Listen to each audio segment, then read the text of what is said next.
जयपूरच्या चोमू जिल्ह्यातून एक भीषण अपघाताची घटना सध्या समोर येते। जिल्ह्यातील एका शाळेत जाणाऱ्या बसमध्ये 40 विद्यार्थी प्रवास करत असताना अचानक बस चालकाचं बसवरील नियंत्रण सुटलं आणि त्यानंतर जोराचा आवाज होऊन बस उलटली आणि त्यानंतर या बसमध्ये बसलेल्या 40 विद्यार्थ्यांसोबत जे काही भयंकर घडलं ते ऐकून तुमच्याही अंगावर काटा येईल।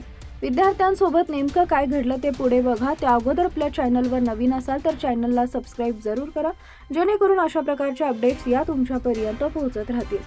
सध्या शाळेच्या बसच्या अपघाताच्या घटनेमध्ये सतत वाढ होताना दिसून येते।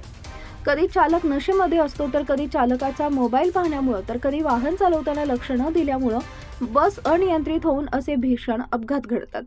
सध्या अशीच भीषण अपघाताची घडलेली ही घटना जयपूरच्या चोमू जिल्ह्यातील आहे। अपघातग्रस्त स्कूल बस एका खाजगी शाळेची आहे। बसमध्ये एकूण 40 विद्यार्थी होते। बसचा वेग जास्त असल्याने चालकाचं नियंत्रण सुटलं आणि बस उलटली।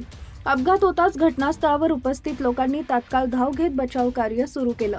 नागरिकांनी जखमी विद्यार्थ्यांना बाहेर काढलं। यात एका विद्यार्थिनीचा दुर्दैवी मृत्यू झाला असून अनेक विद्यार्थी जखमी झालेत। जखमींपैकी काही जणांना गंभीर दुखापत झाली आहे।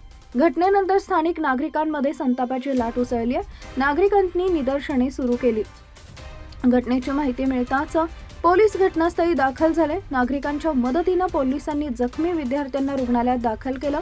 पोलीस पुढील कारवाई करत आहेत। जयपूरमध्ये घडलेल्या या भीषण अपघातामुळे सर्वत्र हळहळ व्यक्त होताना दिसून येते।